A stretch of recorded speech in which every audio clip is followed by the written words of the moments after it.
Hello and welcome to the local campaign. With our provincial election just around the corner, today we have the opportunity to meet candidates who are running for your vote in the city of Cambridge. I'd like to thank all of our participants for joining us today. Unfortunately, it is with a little bit of disappointment that the Conservative candidate for Cambridge has chosen not to participate in this forum, and you won't get a chance to hear from that person. However, the podium where they would have been standing remains, and it will remain empty for the duration of our forum today. Our thanks to Rogers TV and their community partner, Citizens for Cambridge, for making this forum happen. Rogers TV will be broadcasting a recording of this forum between now and Election Day on February the 27th at different times. The recording will also be available on YouTube for residents to watch at their convenience. For information on viewing both Cambridge forums on demand, links to candidate information, and more, you can just visit citizensforcambridge.org. Candidates, we understand that as an MPP, you will not be making policy for your party. However, we would like to hear what positions you will advocate for within your party and at Queen's Park. This format will allow for each candidate to give a 1-minute opening statement and then a 1-minute closing statement with no more than 1 minute allowed to provide a response to each of our questions here today. I am under a personal mission to get as many questions asked as I can. So while a minute may seem short, just get to your most important point right away. We've got a clock here that all of us can see. I will be watching as well. And if necessary, I'm sure it won't be, but if necessary, we'll have to cut you off after we go past that minute. Please don't make me seem too rude, okay? Because my mother might be watching as well, and if she is, she wags her finger at me and says, "Michael, don't be so rude to your guests." The candidate speaking order will be alphabetical as you are arranged here on our stage, and then we'll rotate down the line from there. So, alphabetically and beginning with our opening statements, candidate for the Liberal Party, Rob Deutschman, please begin. Thank you, Mike. Thank you, Rogers, Citizens of Cambridge, for Cambridge, my fellow candidates, for this opportunity to share our respective platforms and discuss issues of concern for voters. I'm Rob Deutschman, the Ontario Liberal Party candidate. I've been a lawyer and small business operator for 30 years. I was the mayor of North Dumfries from 2010 to 2014, a regional councillor for 6 years. I previously spent 4 years as a board member of Cambridge and North Dumfries Hydro, or Grand Bridge, and a member for 4 years of the GRCA. As a current former regional councillor, I had become increasingly concerned about the past 6 years of decline in the key institutions in Ontario under a Doug Ford majority. I could no longer stand on the sidelines and stepped forward to provide the voters with an alternative voice and alternative choice.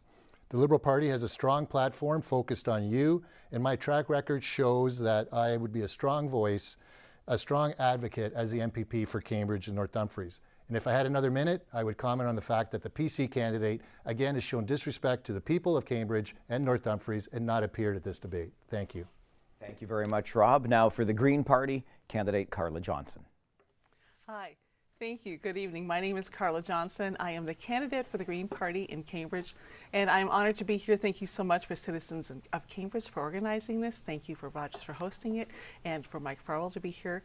There's so many things to talk about tonight. I'm running because I want to change the way we do politics. We have so many issues facing us today and growing, and things are getting worse. And it's time that we change the way we do politics. We need to make sure that it's democratic from the roots all the way to the top, as opposed to the top down.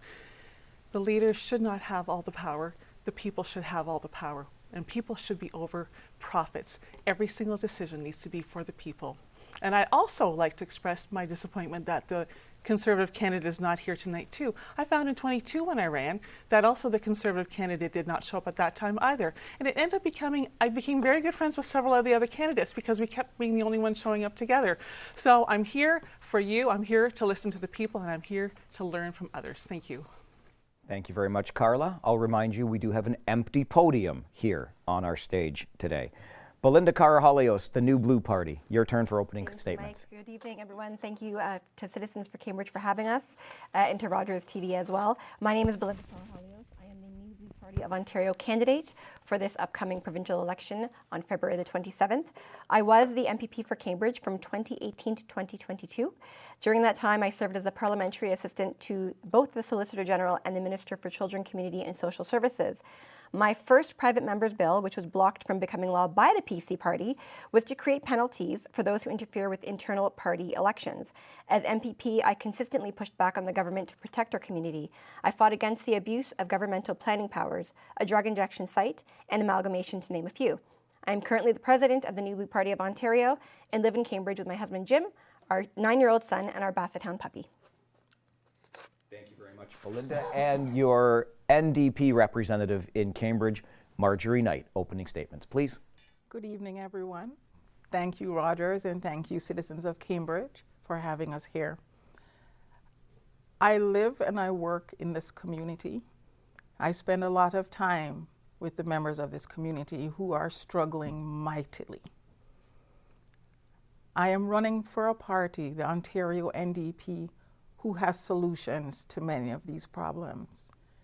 These problems need a bold approach, someone who is not afraid to knock on the door of those in power, someone who is not afraid to stand up and speak my mind and my opinion. In my opinion, the Ontario NDP is the best solution to this problem, and I am here willing, ready, and able to be a part of that solution on your behalf. Thank you. Thank you very much, Marjorie. You've all done a wonderful job of staying on time as we get this underway, so let's dive right into the questions.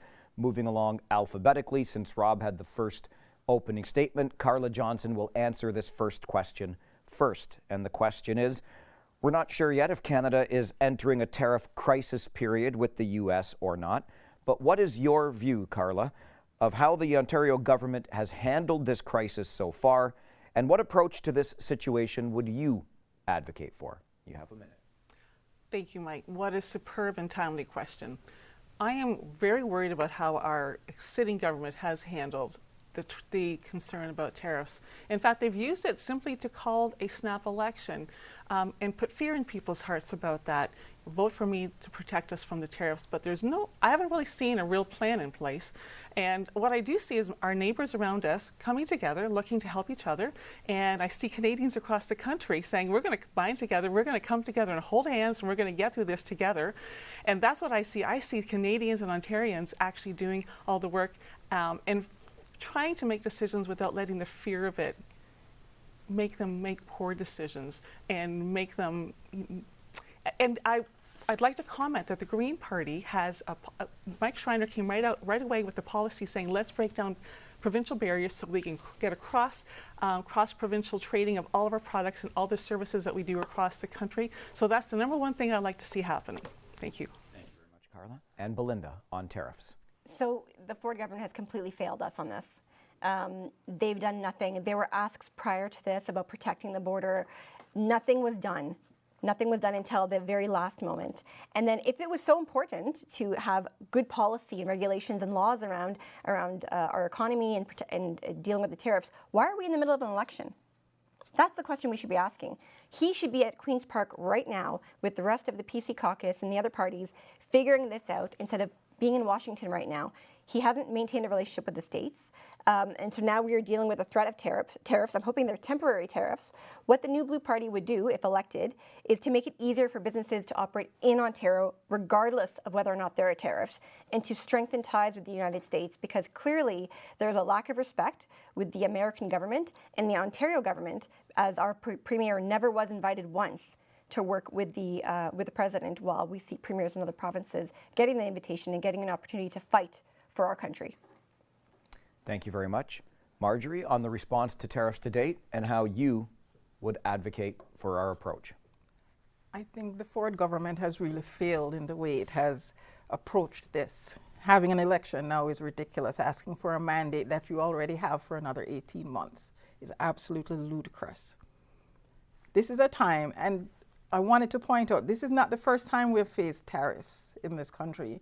The steel tariff came another time, as did the softwood, and we dealt with it. We can deal with this. We need to have a government who right now should be calling all those governors of all the states that we do so much business with that would hurt them as much as it hurts us. We should be dealing with them. And then they can go and deal with Mr. Trump and his government. We need to concentrate on what we're doing here. We need to open up trade amongst all the provinces. And above all, we need to strengthen our food sovereignty, our manufacturing, and what we can do for ourselves. Thank you very much, Marjorie and Rob, on tariffs. Thank you, Mike. The Liberal Party has put forward a number of proposals with respect to this issue. First off, we've have the Fight Tariffs Fund, or as Bonnie Crombie has called it, the F Trump Fund, which is a fund to provide lower interest rate loans to businesses, which is basically government rate loans to assist them. We've talked about, as many people have, removing interprovincial trade barriers, which is crucial, and I think that's really moving ahead considerably. Finally, takes a crisis to get the right thing to happen. We're also looking to invest in infrastructure across the province, hospitals, education, roads and bridges during this time to keep our people employed and to do what we need to do to improve what we have here, and also promote Buy Canadian, Buy Ontarian, right, or Buy Ontario.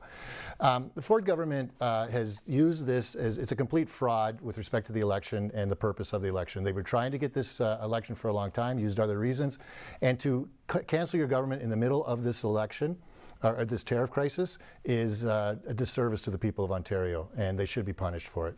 Thank you very much, Rob. Okay, moving on to municipal funding and the crisis that exists there. Belinda, we'll start with you on this question. The Association of Municipalities of Ontario has called for a major overhaul of municipal funding, arguing that cities and towns face too many financial demands without enough revenue sources. Do you agree? And if so, how will you push for a better funding plan to support municipalities like Cambridge? Well, first and foremost, I'm concerned about the taxpayer. So while the municipalities are asking for more money and the province is asking for more money, that money is coming from the same person, the taxpayer. And we need to be defending them.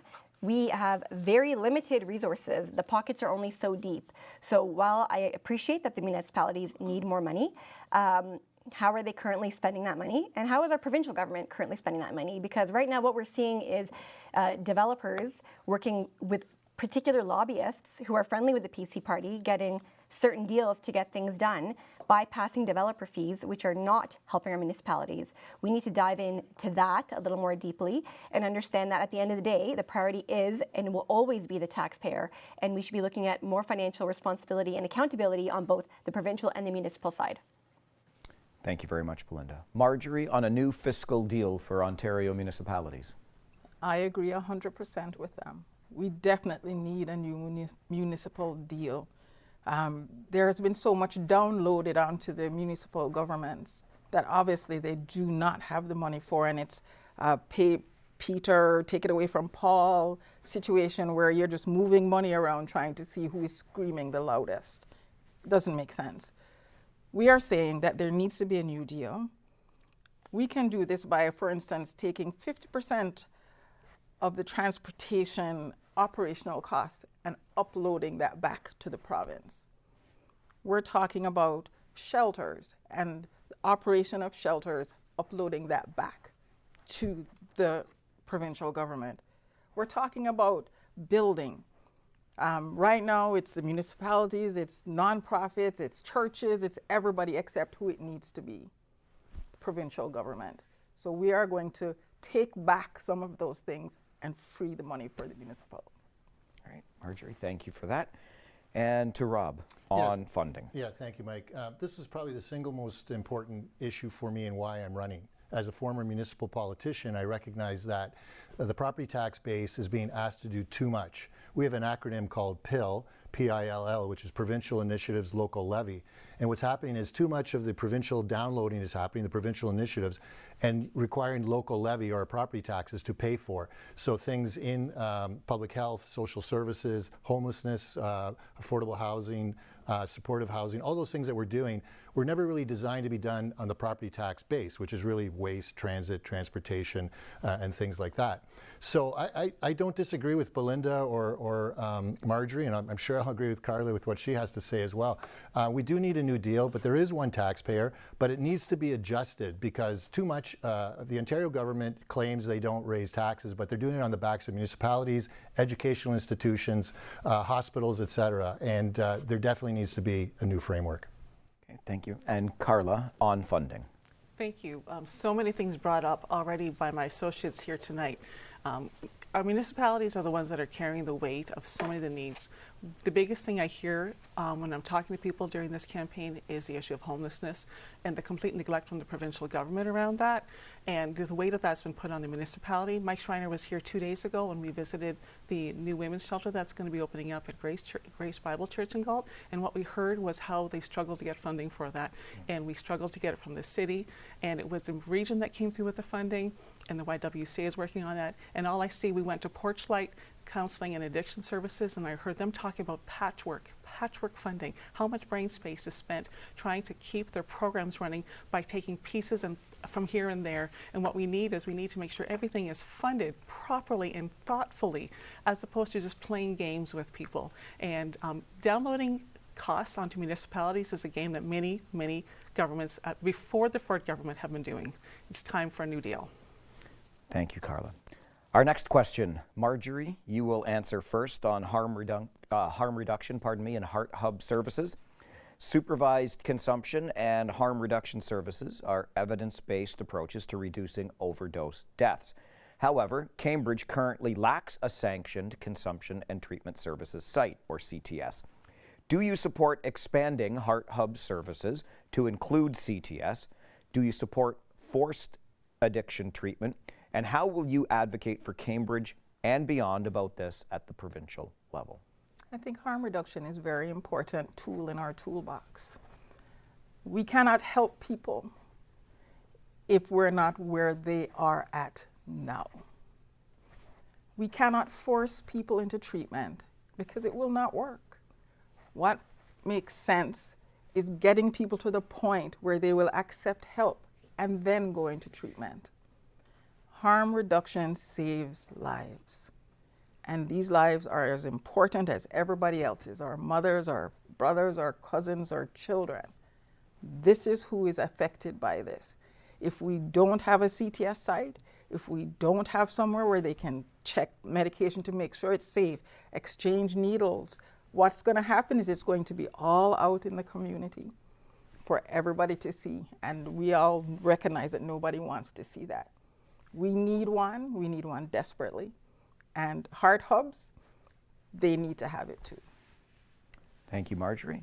Rob, on harm reduction and Heart Hubs. That question requires more than a minute, and I echo a lot of what Marjorie said with respect to it. I just want to point out the CTS site that was operating in Kitchener was doing an excellent job, and CTS sites are designed to go to places that have a sort of a hot zone of overdose. They're not designed to deal with the issue throughout your community. They're dealing with your hot zones. And the one in Kitchener, by all accounts, was successful. In fact, there's a daycare across the street that supported it. Crime rates go down around a CTS, and the paraphernalia around them is also decreased. So we definitely need them. And the other thing, too, we're pointing out, the province pays for the injection site. When they're removed, people will shoot up in bus shelters and other places. And who has to respond in that case? Fire, police, paramedics. That's, again, municipal cost. So now, for example, the City of Guelph just added $500,000 to their budget to deal with the offshoot of this. We need both. The Heart Hubs we need harm reduction as well, and it's important for our community to get it right. Thank you, Rob. And Carla. Thank you. I was standing here nodding my head to the things that my associates here were saying already. I remain a staunch, strong supporter of safe injection sites and harm reduction. Any way that we can bring it to the community, any way that we can bring it to people. Our number one job is to keep people alive in this province. That's our number one job, and that's the government's number one job. And we don't throw anyone under the bus, as it were, to save money or for the economy. That's a terrible thing to do. We are responsible for every single life, and we are responsible for our most vulnerable, and I remain a staunch supporter of them. I saw firsthand, my niece lived for several years on the streets in Cambridge, and she talked about how she's lived in a couple other cities in the province, and she said Cambridge is the hardest city to live on the streets because there's no support. There was no support when she was there, and It broke my heart. She found her way back, but it was only because of services in other cities that she went to. I will always be a staunch supporter of keeping people alive, no matter what. Thank you, Carla. And Belinda. Thanks, Mike. So from 2018, I've been very vocal about my stance on the drug injection sites. I'm against them. They are not wanted in many communities. The Ford government had continued the Liberal plan on these injection sites and in fact increased funding towards them. What we need to be looking at, because we're still seeing needles within the community, unfortunately, it's not helping. We need to be looking at the root causes. Why are people turning to drugs? Are we teaching children about this in the schools? I don't think that they're doing those programs anymore. We need more rehab. We do not have enough rehab beds in this province, and the ones that are available, you're waiting months. When people need help, they need help right now. We need more outreach workers, but having a place to safely inject illegal substances, I am firmly against. I think it is a poor use of taxpayers' dollars. Thank you very much. Moving on to encampments and our homelessness response. Rob, you'll get the first chance to answer this question. Encampments, as you know, have become a growing issue in Cambridge, sparking debates about clearing them versus establishing authorized encampments with basic services. Do you support the forced removal of encampment residents? And do you believe temporary designated encampment sites with sanitation and support services should be explored? Maybe you even have other suggestions. Yeah, right on that point. When I was at Regional Council, if I was still there, my plan was to take a look at what Hamilton and Guelph had done recently with respect to creating a bylaw that designated areas for encampments. The issue is, if we're going to get treatment to people and services to people, we have to know where they are. If they're living rough in the dark, living in areas where we can't get to them, we can't get the services to them. The nice thing about the idea of designated areas for encampments is that many of those community groups that are out there assisting, bringing food, bringing other services, counseling, and other things to people that are living rough, it's an opportunity to find out where they are and get that to them. So I do support the concept of looking into developing a bylaw if the municipality wants it again, right? This is up to the municipality because they're the ones that are dealing with it on the front line. In Ontario, it's the municipalities that deal with it. But I do support the concept because right now we're not out of it. I mean, we have so much work to do that encampments are part of the picture, and forcing people to move out into and live in rough areas is creating dangerous situations for people. Thank you, Rob. And Carla on encampments. Thank you.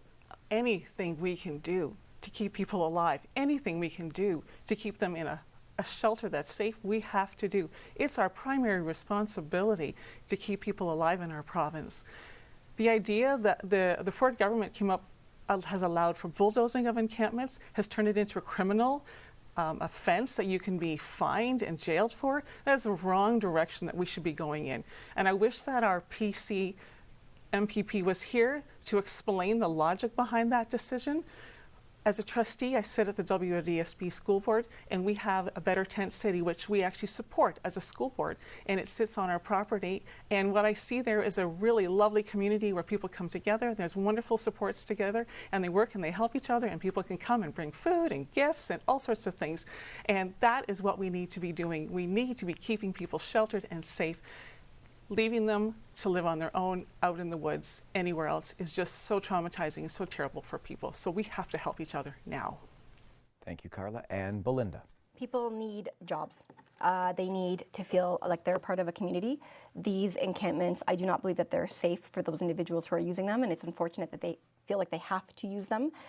We don't have enough spaces in our homeless shelters, and unfortunately, the one that we have in downtown Galt, my understanding from speaking with people is that it's mostly young men that are there. Women do not feel safe going there. Anyone with children do not feel safe going there. Lots of things happen, a lot of drug use. We need better for our individuals who actually need help. We have great social services in Cambridge, but if we're focusing on these tent cities, which are going to be, they're not safe for those walking by. People who live in the neighborhood are not happy with it. Like, we live in a community. Like, we need to work together on this and find out the reason. Why are these individuals homeless? Why are they choosing the tent cities? And then at that point, we can figure out, how do we solve this issue? How do we make it better for them? But I think the number one issue here is helping these people get back on their feet and get a job and become active members of our society. Great. Thank you, Belinda. And Marjorie. Look outside today. The wind, the rain, the snow, the ice. Do you think anybody really wants to be out there in a tent today? No, they don't. They don't, but where will they go?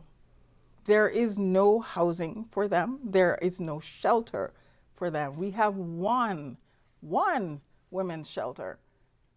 Where will they go? How will they work?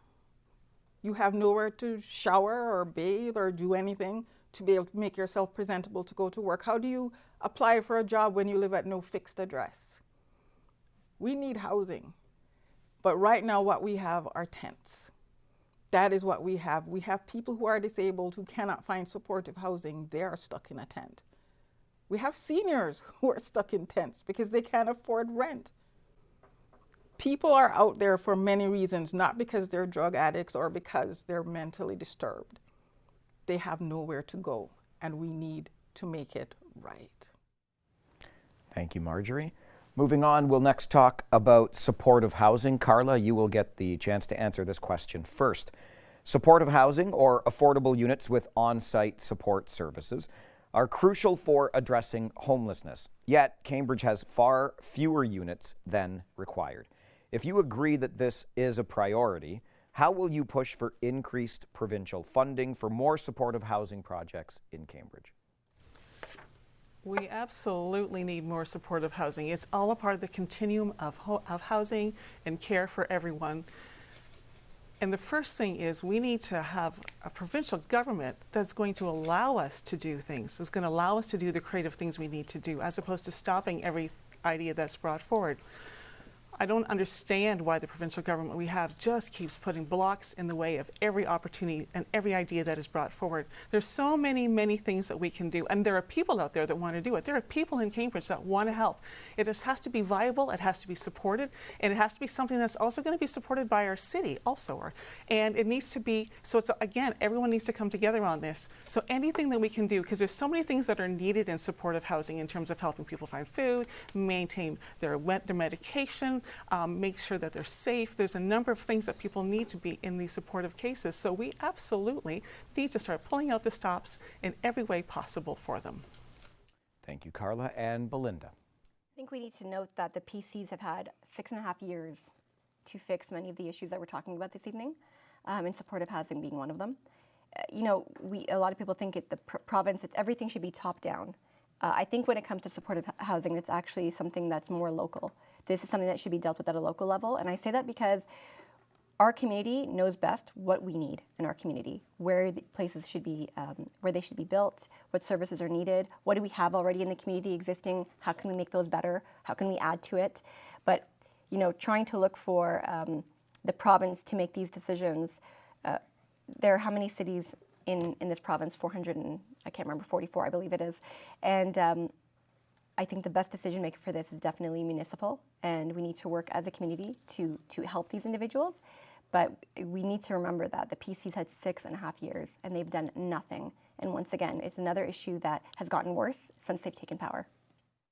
Thank you, Belinda. And Marjorie. I think one of the most interesting things that I have observed in our community is that the people who are actually building supportive housing and senior housing are the nonprofits, the churches. They're working with people like Induel who are experienced in building those types of accommodations. They're showing us the way how we get land that we own, we build on it, we use that model where it's a low cost build and a low rent situation, which is what we need. If we build on our own land right now with organizations like Induel with the experience of building that, how many could we build in quite a short period of time for a low cost to house those people who are now living in encampments? We can do it. Marjorie, thank you. And Rob. Thanks, Mike. In 2022, the Ford government ran under the motto of get it done, and they've certainly not done that. Homelessness is up, food bank use is up, The only thing that's not up is Doug Ford. He's not up to the job of being premier in this province. Definitely it's a municipal matter because Ontario is one of in other provinces, the provinces deal with this and fund it and operate it. But in Ontario, the municipalities are left to their own device. But again, we're back to the funding model, which is not there to assist them to be able to have the resources to do what they need to do. And that's where we have the problem.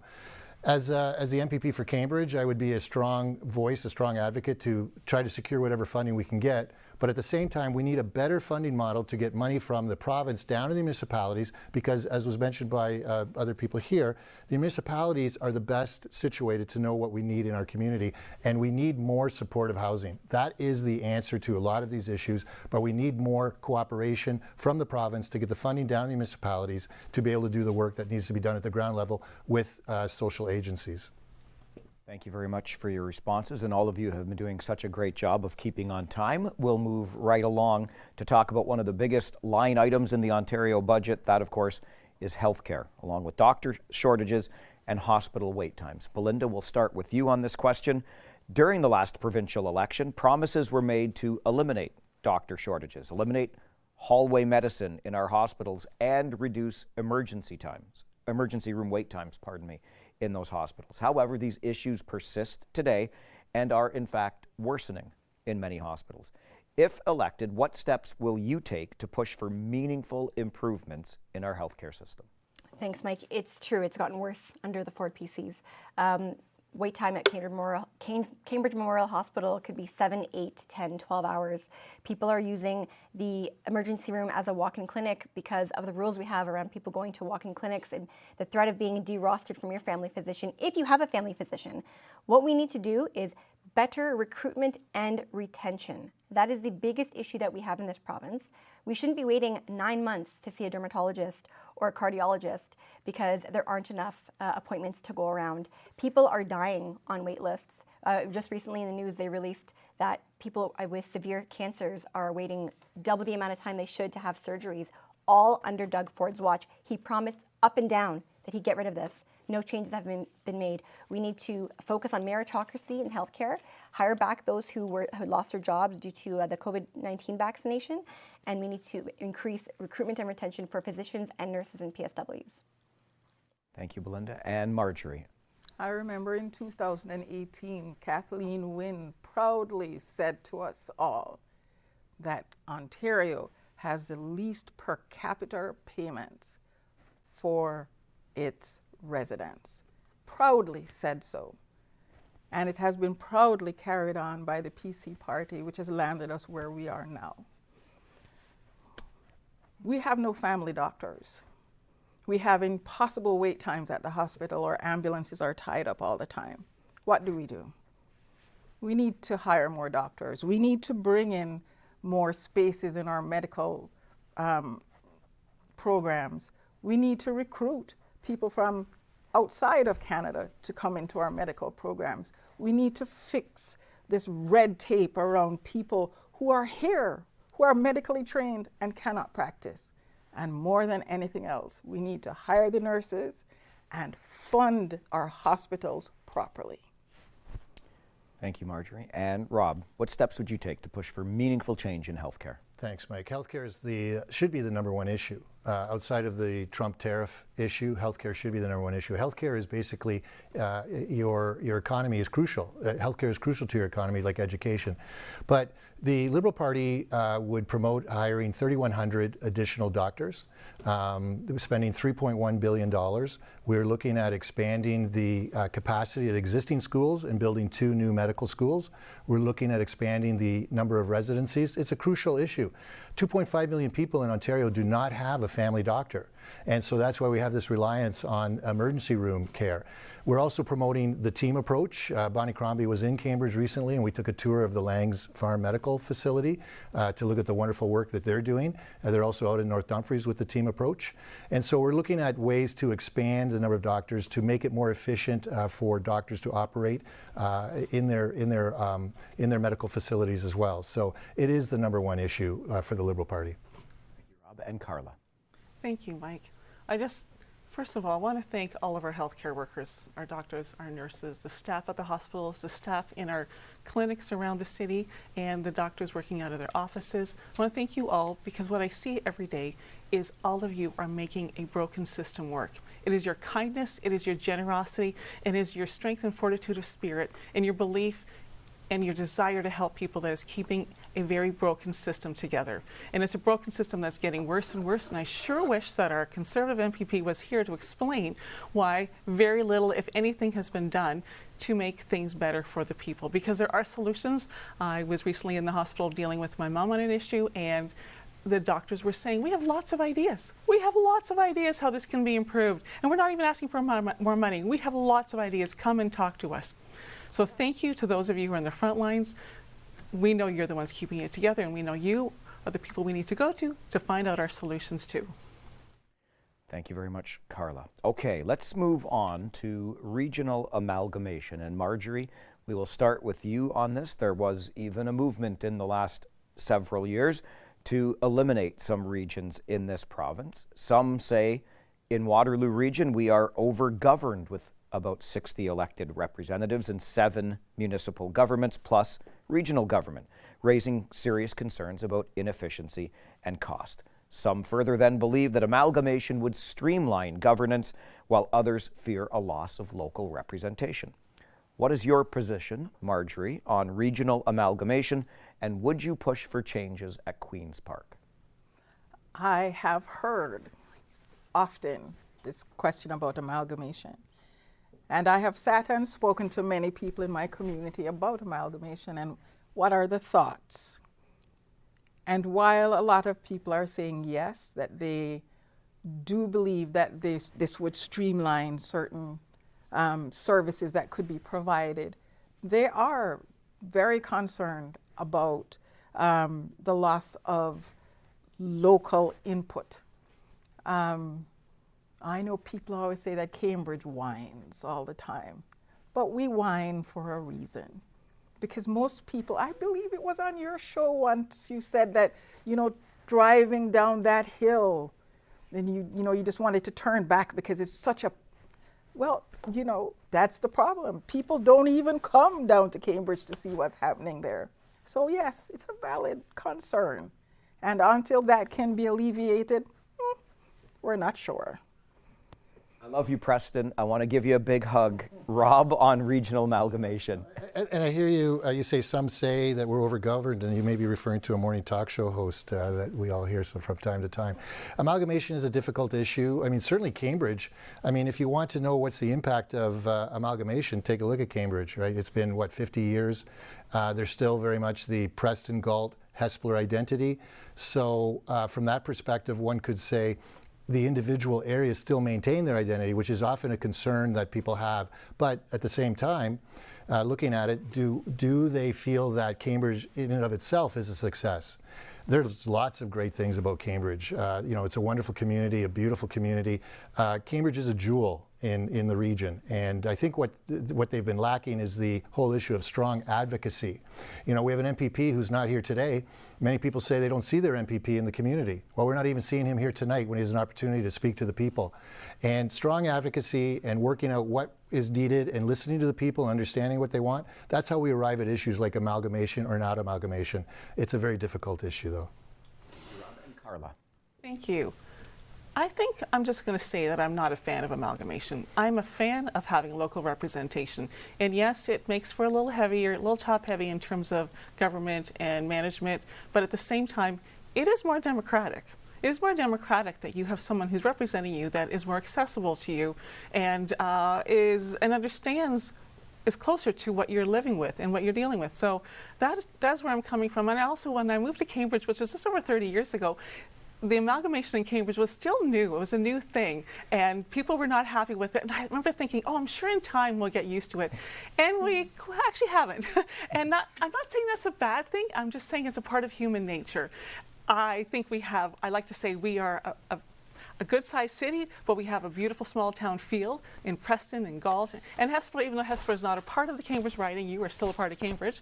And Blair, like we have these lovely, wonderful communities that there's still vibrancy in those communities. So I am a fan of keeping our democracy local and keeping representation numbers higher. Thank you, Carla. And Belinda on amalgamation. Thank you. This is something that I dealt with in my first term as MPP. People are not for amalgamation. I'm also against amalgamation. I do not think it's going to save any type of money. I think you're going to see the opposite. I think we're going to see more money being spent. I am a big fan of cooperation agreements. I think that, you know, Cambridge as it is, we have fairly high property taxes. If we were to get out of the region and work on cooperation agreements, I think that would make more sense. I feel like the province, they get involved much too much in terms of the way things operate at the municipal and regional levels. They need to back off. We're seeing that, especially not in Cambridge, but in Wilmot, where we saw the land expropriation. The New Blue Party and myself, we are not for land expropriation. There is a lack of transparency with this government, a lack of respect for the taxpayer. We need to focus on that and bring that back. And I think Cambridge should remain as Cambridge. All right. Belinda, thank you very much for that. Let's move on to another healthcare question, public versus private. And Rob, we'll start with you. Many are concerned about an underfunding of Ontario public healthcare while simultaneously expanding support for private healthcare in the province. Concerns include the public system losing nurses and doctors that are crucial for an effective public system. Do you share those concerns? And if so, would you support legislation to protect our public health system from excessive privatization? Yeah, absolutely. I mean, one of the hallmarks of Canada is our OHIP system, our public healthcare system. We have to get our public healthcare system right before we start looking at private healthcare.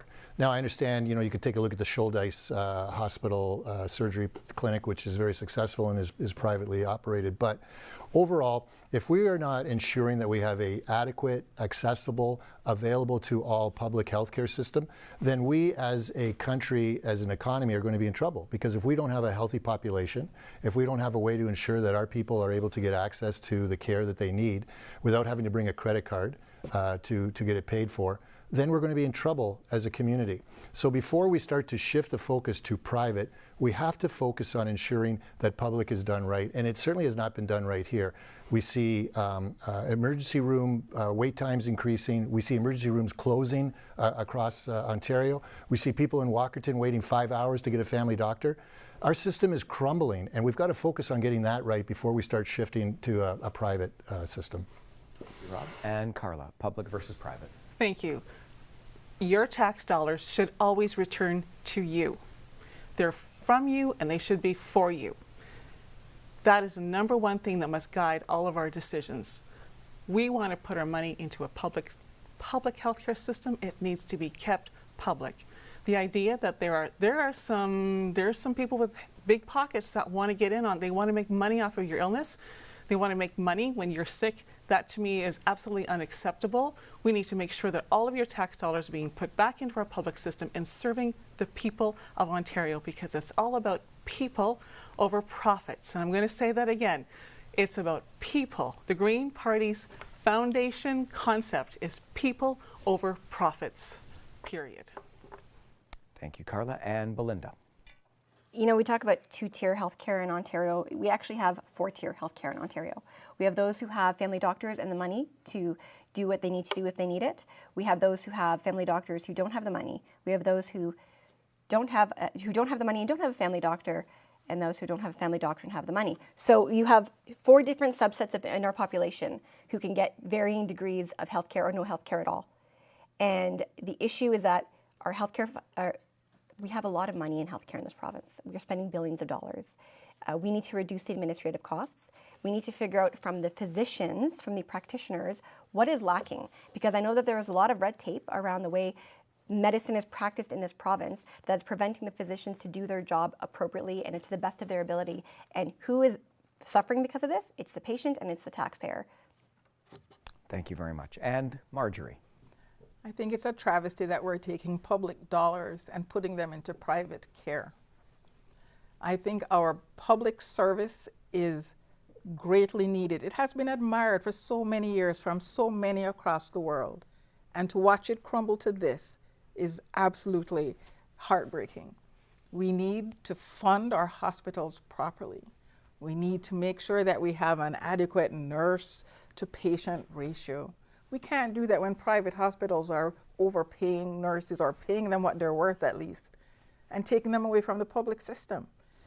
Everything that happens in that private system is taking away from our public system. We must deal with that.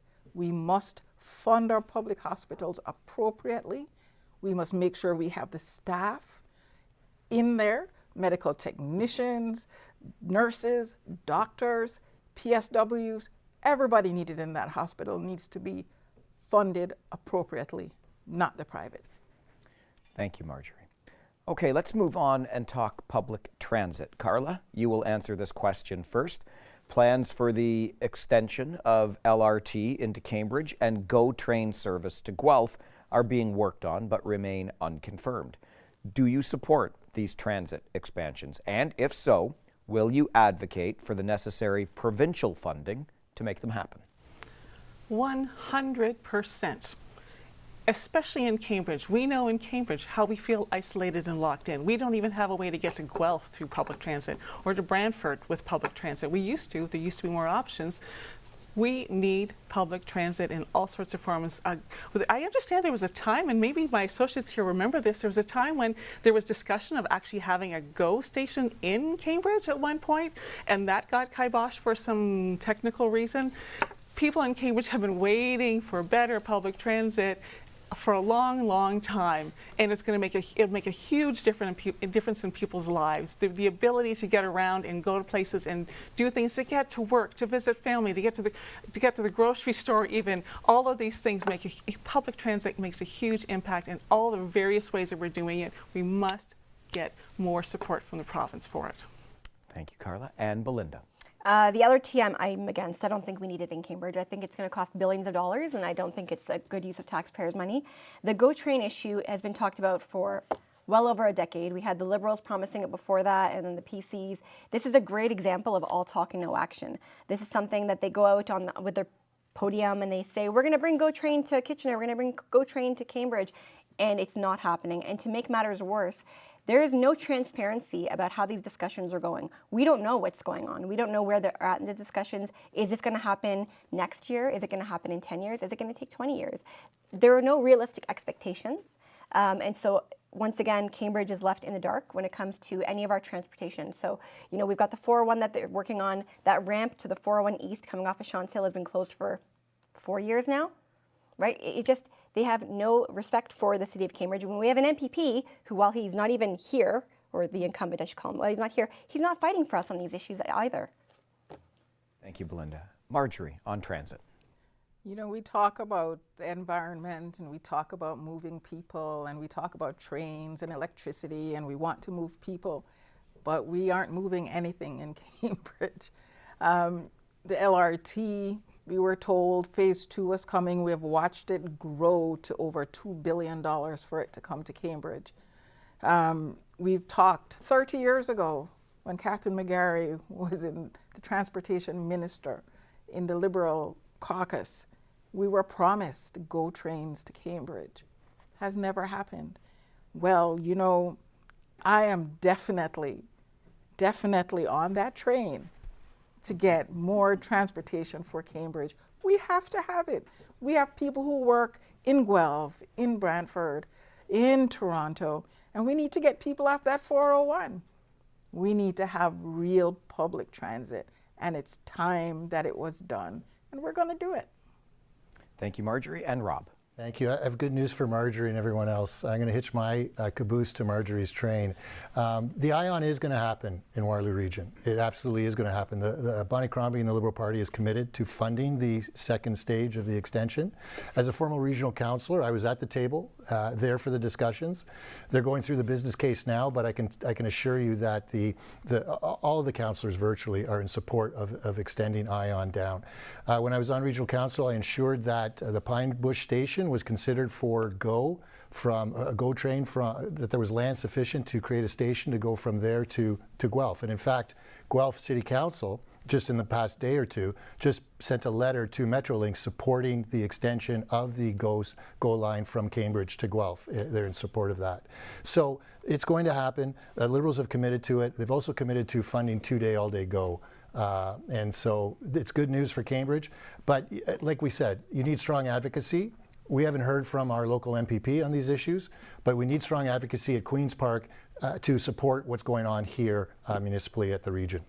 All right, Rob, thank you for that. Thank you all for your answers on public transit expansion. Let's next talk about affordable housing. And Belinda, you will get the chance to answer this question first. Critical affordable housing projects frequently face opposition from residents, which can slow or even outright stop development. What measures do you believe the province should take to support municipalities in increasing affordable housing options and overcoming NIMBY resistance? Well, first, I want to reiterate that we are against expropriation. We believe in transparency with the taxpayer. The cost of housing is up, right? We all know this, and it's because of the PC's industrial carbon tax. While Doug Ford pretends that he's against a carbon tax, he's actually introduced his own Made in Ontario carbon tax. And a lot of people don't realize that, and that is adding to the cost of everything. In Ontario, if a developer wants to build, they just need to make sure that they use one of the PC's lobbyist buddies and to run things along that way. The way will be paved for them if they use the right people. Meanwhile, everyday people who want to build a home on their own property or expand their home or to create a multi-residential unit, they're dealing with red tape and delays. The other piece is the community engagement. You know, we don't see a lot of that in Cambridge. And when we do engage with the community, a lot of the feedback is ignored. So we, again, need to respect the taxpayer and have transparency with the taxpayer as well. Thank you, Belinda. And Marjorie. I think it's going to be an interesting time for us all. We all agree that we must build. We all agree that we need housing. What we don't all agree on is where. And I think we've come to the point now where something has to give. Things are not always going to go our way. Sometimes there will be a fourplex in your community. Sometimes there will be an apartment building in your community. The bottom line is housing is a right, and we need housing for an awful lot of people. The one thing we cannot generate is land. The one thing we are generating now is homelessness. People are dem-evicted and rent-evicted on a daily basis with nowhere to go. If we don't build, we will not be able to house our people. So it's going to have to happen somewhere, maybe in your neighborhood. All right, Marjorie, thank you. And Rob. Thanks, Mike. The issue of affordable housing is a question that is searching for a definition, because there's so many people talking about what is affordable housing, what rates are we talking about. We do know that things are unaffordable. Rents are too high, and they've gotten higher under the PC government. Doug Ford, when he waived the rent increase caps for buildings, units after 2018, caused more of a problem. I'm sure the idea was to encourage building, but what is encouraged is rent evictions, people getting kicked out, somebody wants to paint a wall, kick somebody out and raise the rents. We've got to get back to, the Liberal Party will get back to phasing in rent controls to deal with that issue. We also have a rental emergency fund to help people who are nearing being evicted. But with respect to the planning issue, municipalities in the province have to get together. We can't have the province superseding and interfering with municipal decision making all the time, but we have to provide them with the tools and the funding to allow them to be able to do what they need to do. We have to respect municipal decision making on this issue and what they want to do and how they can do it, and the province has to be there to support them in what they do. And I like Belinda's comments about the gas tax and Doug Ford's failure with respect to that issue. Thank you, Rob. And Carla. Yeah, thank you. We in the Green Party like to use the word deeply affordable housing, because even affordable housing today seems to be not even affordable for too many. So we need to use the phrase deeply affordable. Everything that we bring in needs to have entrenched in it an opportunity or an option within a development for deeply affordable housing in all of the options that we look at. It's not lost on me that the sitting Ford government, and I'll be honest, I'm not sure why people continue to vote for this government, because it's neither conservative nor progressive in any way. They sold off chunks of our greenbelt to people that we don't really know or understand. That's under investigation by the RCMP, more interested in selling off chunks of land to big developers than actually taking care of the people and the most vulnerable who need it the most. It's very sad, it's very shameful, and we need to look at all options now. Thank you very much, Carla. Okay, we're just over 5 minutes still to go, and we want to have time for closing statements from each of our guests here and candidates today. So let's move into that portion. We had the last question start with Belinda. So Marjorie, we'll give you the chance for the first closing statement for us here today, please. And again, you'll have 1 minute. We have an opportunity in this election. We didn't ask for the election, and boy, we are complaining about this election. Snow and ice and difficulties getting around. But guess what? We have an opportunity. We have an opportunity to make changes in the way things are done. For the last 15 years, we've been going liberal, conservative, and things have not gotten better. And it leads me to think about that definition for insanity, where you keep doing the same thing over and over and expect something different. It's time to reach for something different. I live in this community, I work for this community, I feel for this community, and I am ready to be the change that you need. With the Ontario NDP and Marjorie Knight, we're ready. Thank you very much, Marjorie. And Rob. Thank you. I want to thank Rogers, Citizens for Cambridge, and my fellow candidates for the opportunity to share the platform of the Ontario Liberal Party and discuss issues of concern for the voters. And you can find more information about me, Rob Deutschman, my policy positions, and the platform of the Ontario Liberal Party at rob4mpp.ca. I just want to leave you with this. We're in the middle of an economic crisis with the United States. We're in the beginnings of a tariff war that will have a devastating impact on the Ontario economy. And in the middle of this crisis, Doug Ford, who had 2 more years remaining in a majority government, terminated his government and called this needless, unnecessary election for one sole selfish purpose, to get himself reelected. Doug Ford is looking out for himself. After 6 years, it's clear he's not looking out for you. The Ontario Liberal Party is the platform to start to turn around the decline that we've suffered in Ontario. On February 27th, send Doug Ford a message. Tell him that in 2022, he didn't get it done as he promised in 2022, and vote Liberal. Thank you. Thank you, Rob. Carla. Thank you.